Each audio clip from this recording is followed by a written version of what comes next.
Mesdames et messieurs, bienvenue à ce nouveau numéro de votre magazine ActuBuzz. Comme vous pouvez le constater, nous sommes devant le siège de l'AFDC et allié parti cher à l'honorable Bahati Lukwebo, Fédération des Mwamba, située ici sur l'avenue Bypass dans la commune de Lemba. Ici, nous sommes venus assister aux adhésions massives qu'enregistre à ce jour l'AFDC et allié de l'honorable sénateur Bahati Lukwebo. Alors sans plus tarder, je vous laisse suivre ces images et on se retrouve tout juste après.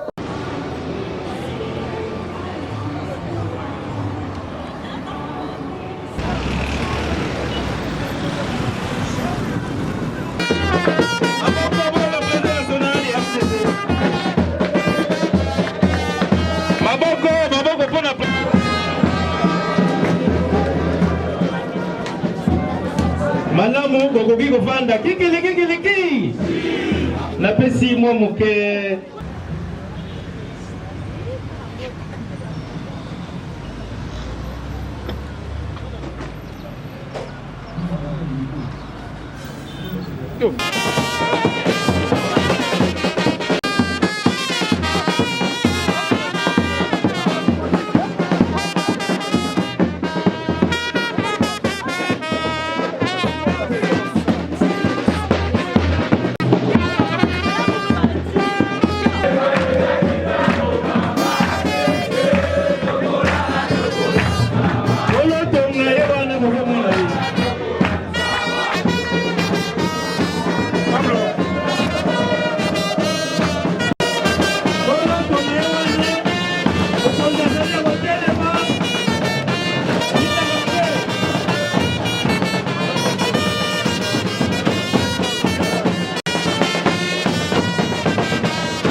national, Pasteur Guimessi, le vice-président fédéral. Il y a moi. Qui Yamakolo Coco Vanda, sénateur le Niézelu, président national, il y a AFDC, autorité morale, il y a AFDC, président national, il y a AFDC allié, et autorité morale, il y a AFDC allié. Bisso, Banana Kinshasa, il y a fédération, il y a Tchamou, il y a Lukuna, il y a Funa, na ya Mwamba.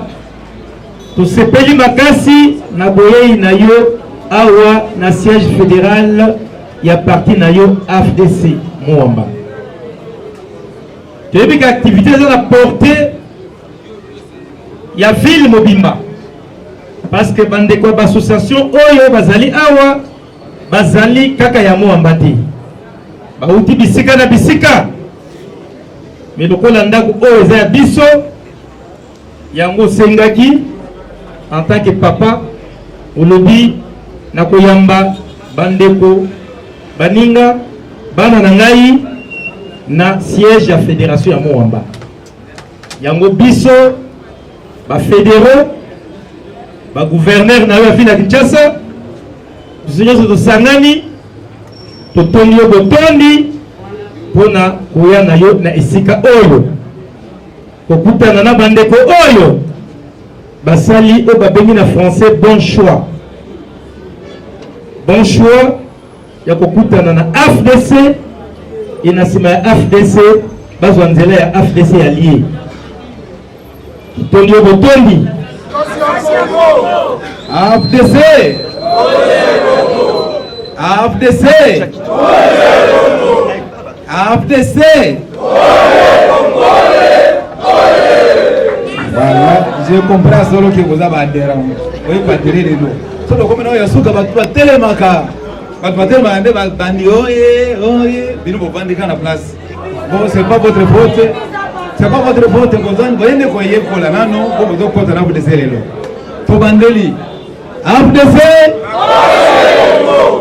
AFDC. AFDC. Les associations qui ont choisi de venir adhérer au sein de l'AFDC. Mais avant que j'entre dans le vif du dossier, avec l'autorisation de l'AM, je vais d'abord vous présenter que l'autorité morale, notre président national statutaire du parti, ne vit pas seul. Avec sa permission, je vais commencer par demander aux présidents nationaux des partis de notre gouvernement qui sont venus nous accompagner ici de se mettre debout pour que vous puissiez les acclamer. Monsieur le président, camarades du président national, qui se passe. Voilà. Je vais vous expliquer que vous êtes encore en première année maternelle, ce que vous voyez dans la classe. Et ça allié. C'est-à-dire que, AFDC comme parti politique, et si vous voyez au côté, et ça va allié dans le monde de AFDC A. Allié dans le monde de comme plateforme monnaie, où ils allaient pour le moment plus ou moins 29 partis politiques. Tout ici, on a réunion à Milulu, il y a un moment quand Moukouze Moko à Goloba, tant qu'on peut savoir normal l'homme, après ça veut dire que tout le temps, il y a un normal état moqué. Mais au moins, c'était important que on ne passe pas que de négliger, non, on ne nous a pas négligé, mais il y avait une grande réunion à comprendre le président. Là, je réserve ça à la compétence de notre autorité morale.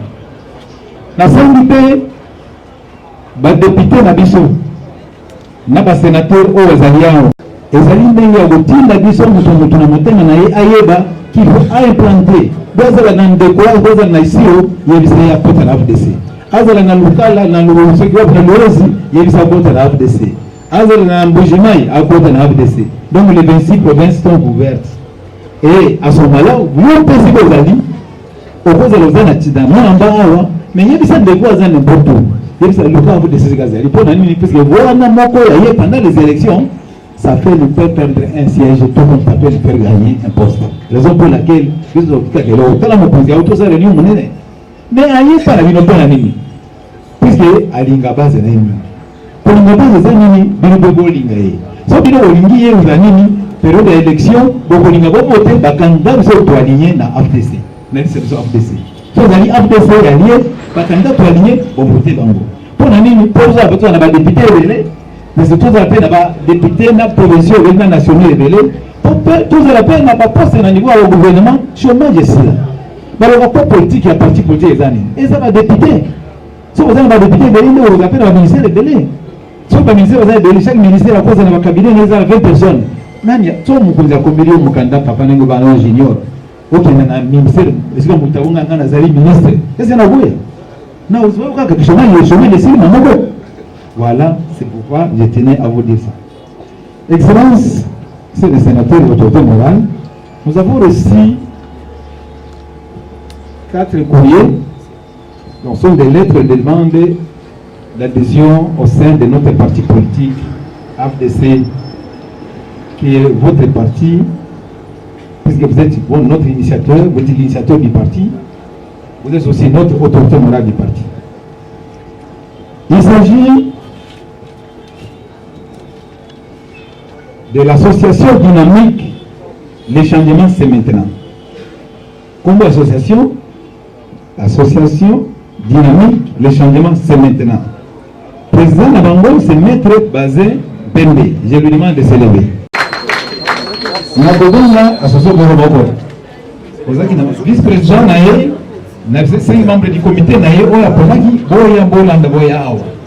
les 4 autres personnes qui avaient choisi de venir l'accompagner, le vice-président, c'est le secrétaire, c'est l'appellation à chaque association, pour la première, il y a président Nabino. L'association dynamique des changements, c'est maintenant, est dirigée par Maître Bazé Pembe. Aza, étant censé l'autorité morale, il a plus ou moins 350 membres dans son association. Et aujourd'hui, il est venu avec 300. La loi est plus que tout le monde arrive ici. Et tout le monde est là assis. Ils ont dit tous qu'ils doivent adhérer au sein de l'AFDC, raison pour laquelle nous avons dit que nous avons.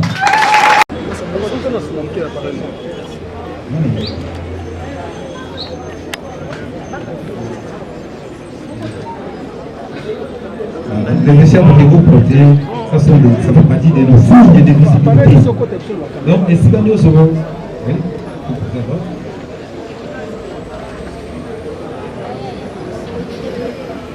Ces écharpes, n'ayez pas peur de les porter. Partout où il y a une association de l'AFDC, que vous soyez à Kananga, que vous soyez à Mamaka, votre mission, mettez ça à votre poche, que ça ne se perde pas. C'est un signe d'application. Même quand vous passez en cours de route, vous allez voir quelqu'un vous appeler, il dit ah, vous êtes l'AFDC, moi je suis de l'AFDC. Pour nous qui voyageons souvent, on ne laisse jamais ça. Et nous n'avons pas honte de le faire. Et puis nous qui sommes de l'AFDC, beaucoup de gens aiment nous approcher. Et vous allez vivre ça. Donc ça fait partie des signes de visibilité que vous devez garder partout où vous êtes. L'autre signe que je demande encore à l'honorable de les mettre à chaque président.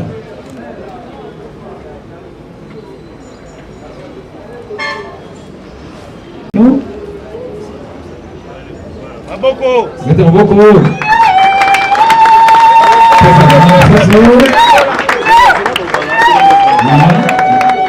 Maman Priska. Voilà.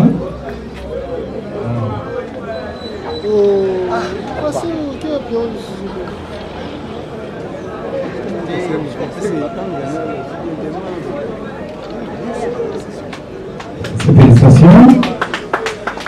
L'autre association, les Ablaise.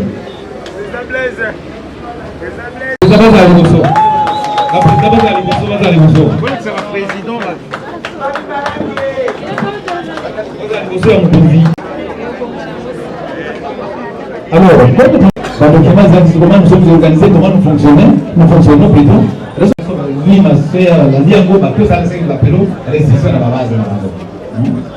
Si vous avez tout ça pour vous écouter, vous signez dans nos procès verbal.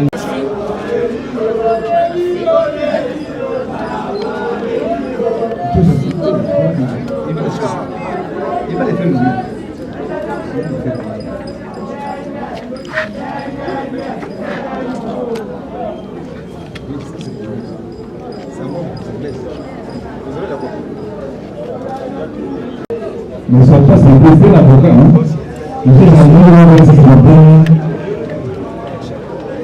Si c'est vraiment la besoin, l'écrit de la besoin de l'intéressant. Mais comme il a laissé de la compris de votre.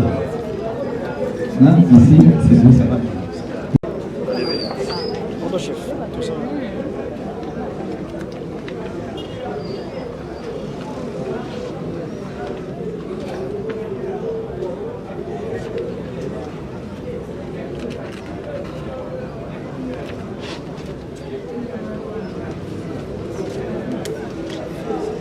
À titre symbolique, en attendant, à pour les membres demain. Ils m'ont promis pour les membres. C'est vraiment vos cartes. Les 20.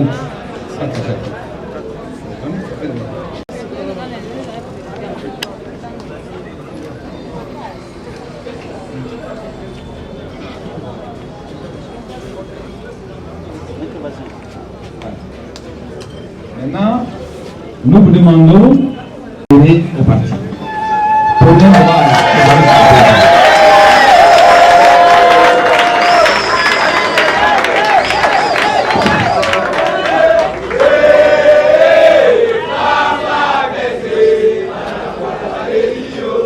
Vous avez dit combien? 300, 360. Vous combien? 300. Vous combien? 300 aussi. Vous avez combien? 350 aussi. Voilà. Merci beaucoup. 300 facades, ça me fait au moins 1200. Ils ont promis que les lundis, les présidents d'ailleurs ont déjà versé l'argent, ils viendront retirer leurs cartes au bureau.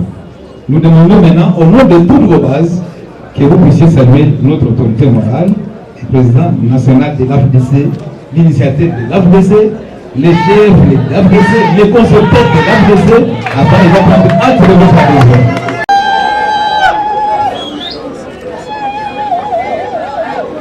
Très bien. Voilà, merci beaucoup. Les classes de président ont salué le professeur Moral au nom du gouvernement. Remettez le maman d'abord.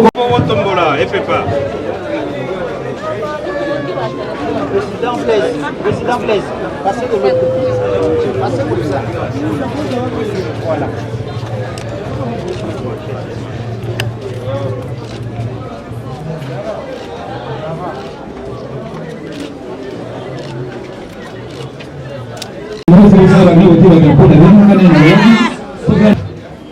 Monsieur le professeur, sénateur Batou Kobo, autorité morale du regroupement AFDCA référence. C'est un honneur pour nous, c'est un vœu qui se concrétise aujourd'hui de voir un nombre si important concrétiser ce qui était pour eux un rêve, mais qui aujourd'hui est une réalité. Bandeko bino bae ubandaki kokanisa et que oyezalaki na mutu na bino et se réaliser mokolo lelo tikete nzambe apambola bino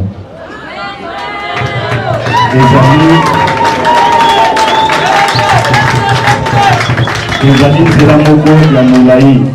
C'est pourquoi Bouroki na lobby autorité morale ya AFDCA référence tokunga nzela te détermination na biso ezalati na suka kanenge P1 na utaki olobawa 2023 kala mingi te. Nzambe apambola bino et tozonga na kimia na ngolo. Merci beaucoup. AFDC AFDC AFDC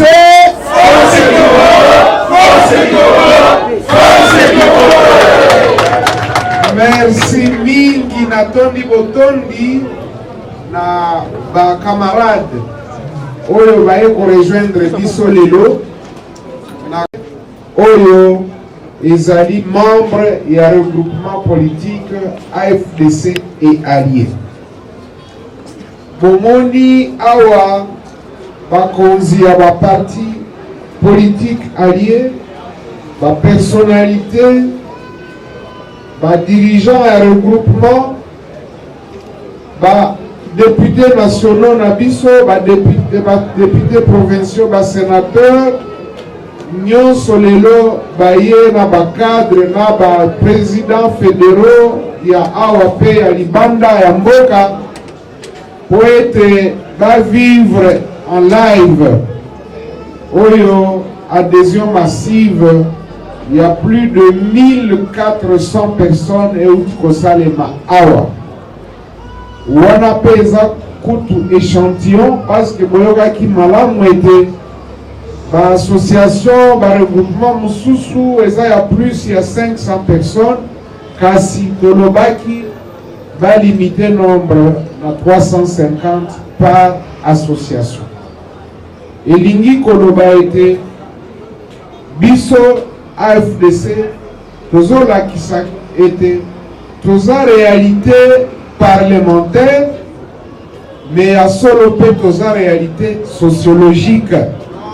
C'est-à-dire, ba député, ba sénateur, na biso, oyo bomonaka ebele na parlement, bazalaki ya solo élu. Peuple aponaka bango réellement. Eza ya lokutate et monani na réalité sociologique ya lelo. Na yango tokoloba ete awa bokoti na AFDC boyeba ete epana biso moto ya kala na ya sika bazalaka te. Awa bokoti lelo directement bokomi pe na ba droit pe ba devoir lokola ba oyo nyonso babandaka na 2010 leur tokelaka parti na biso AFDC oyo elingie kokisa mibu zomi. Le 3 novembre tozo kokisa mibu zomi. Boye ba ete souci na biso makasi eza ya kobonda peuple na biso po toyebi peuple na biso eza kosouffrir mingi, pourtant Nzambe abenisa mboka na biso, atia makoki maso na mboka na biso, kasi tala ete population aza konyokwama, bobola, pauvreté makasi, batu mpona kozwa kisi pasi, mpona kozwa mosala pasi, mpona kozwa esika ya kolala pasi, mpona kozwa eloko ya kolia pasi.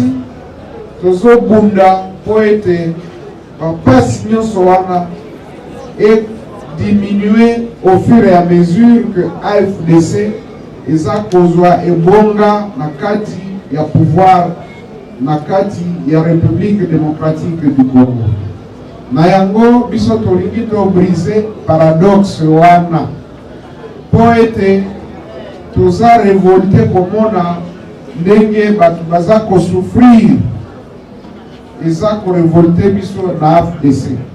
C'est vrai que ba ennemi, ba jaloux baza ebele, na ndenge bamonaka ete tozokobaka kokoba, tozokende liboso mikolo nyonso, sanza nyonso, bambula nyonso, kasi biso tokolembe te, tokende toujours na liboso po ete tozalaka toujours pembeni ya peuple. Souci na biso kaka ko améliorer ba condition de vie ya peuple congolais. Na yango tokosenga ete à partir ya semaine prochaine po touti ko lancer ba nouvelle carte ya membre, mutu na mutu a se procurer carte na ye, parce qu'il faut kozala fier soza na carte ya AFDC. Il faut kozala fier parce que eza parti oyo eza ya lokumu oyo batu nyonso baza korespecte, ezala na kati ya mboka, ezala na libanda ya mboka. Na tondi botondi mingi na ba organisation nyonso oyo ekoti, na ba personnalité oyo nyonso bakotaki toute la semaine na lelo, tolobi ete bo se sentir à l'aise. Kobanga eloko te, boyeba ete biso tozalaka toujours souple na communication, soki information ezali ou bien souci ezali, il faut bokomela biso tokoréagir immédiatement. Na yango tolobi ete Nzambe ye mokeli ya makambo nyonso, ye mokeli ya mokili, mokeli na biso bato, abatela biso, abatela pe ba famille na biso, mutu na mutu azonga na kimia na ndako na ye po ete to se préparer na 2023 ezoya.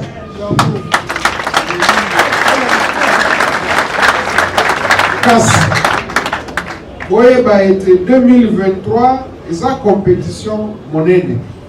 Pombo Cannabis eza na plus ya 700 partis politiques. Parti nyonso ezolinga kobenda couverture na ngambo na ye.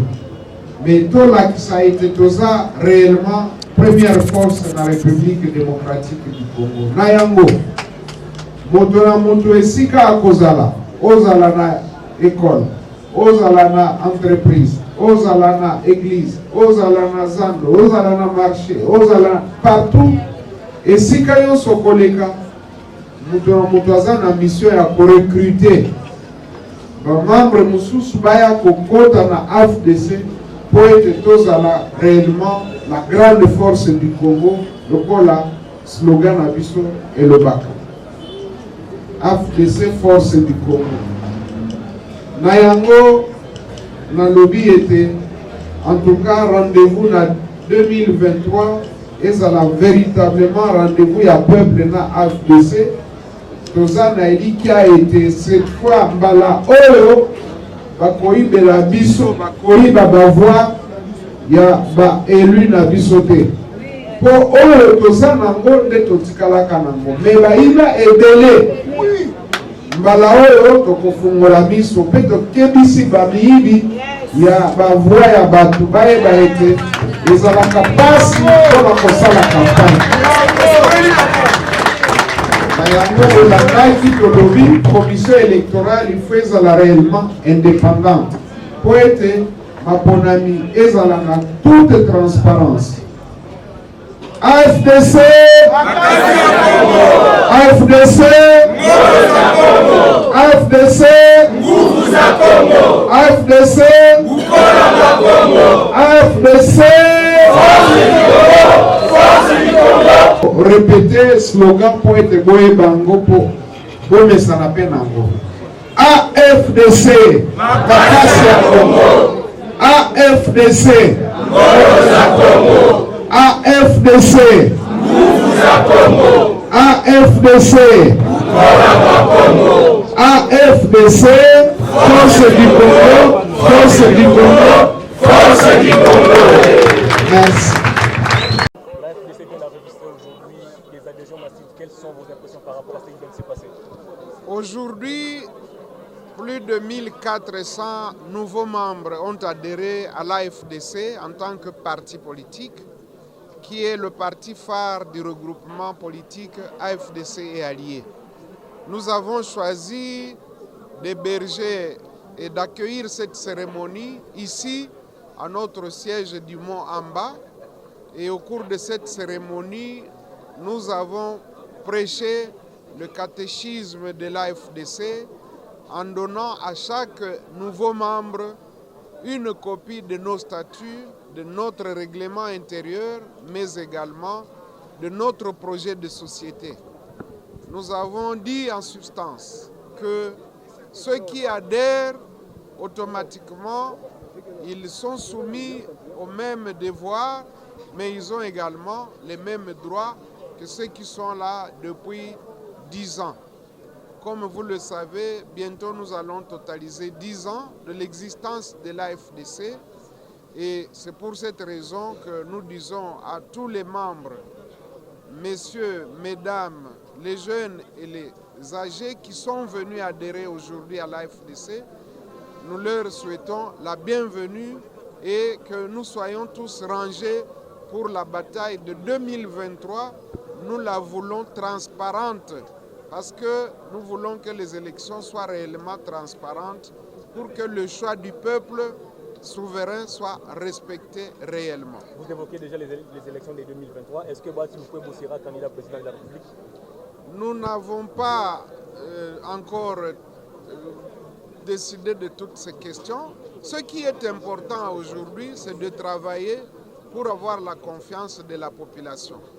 Pour le reste, vous savez que nous sommes un regroupement politique. Pour le moment, nous sommes un regroupement autonome dans la majorité parlementaire.